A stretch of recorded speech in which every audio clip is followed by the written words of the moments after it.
I, Frankenstein is an action-packed movie starring Eckhart, Aaron as Frankenstein's apostrophe S's monster, a ripped version of the traditionally ripped-up animated corpse.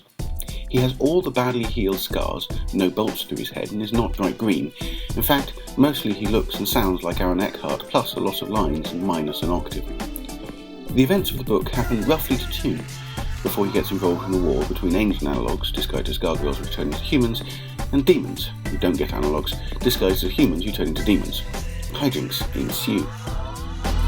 My standard geek objection starts with the title, in that Frankenstein is the name of the scientist, Victor Frankenstein, rather than the monster, who is named in the novel Adam. This is very conveniently what the side of order decide to call him here. The film, however, deals with this discrepancy both promptly and adroitly in the first quarter hour or so, and that is notable because it's the last adroit thing the film does for the following 75 minutes. If you enjoy subtle films, then this is the wrong movie.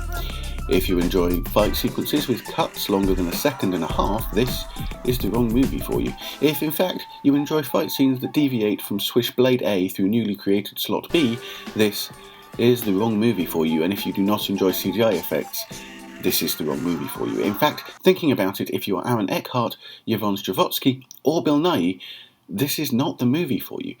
It's nice to see Yvonne Strahovski out of the fake American accent from Chuck and into a fake English one, but she gets a lot to do here as the skeptical scientist hidden by the bad guys. While she ends up being a damsel later in the movie, it's because she's too competent for the bad guys to let her go, rather than merely to further plot point scruffy white male. That said, she spends most of her time with the bad guys doing awesome sciencey stuff, and most of the time with the good guys looking pretty and being party healer. Bill Nighy manages to undersell being evil, a phrase I wasn't expecting. Eckhart has fun action movie stuff, but like everybody else in the entire movie is desperately seeking a third dimension for his character to evolve towards. Relentlessly self-interested, tormented because he doesn't have a soul, he has a crowning moment of character arc plot point late in Act 3, which would have been glorious had there been any action or dialogue from the character leading towards it, rather than others saying he isn't there yet. Nighy is a straight black line towards evil, and the good guys are mostly divided between doesn't trust main character, trusts main character, and background fighty dude. The closest thing to a character with more than one level of thought is the gargoyle queen, who is deep, who has complex character motivations, and who is, in the end of it, very silly. It all leads up to the final obvious massive fight that suffers from the increasing problem of everybody turning into their Super Saiyan CGI forms for the final climax.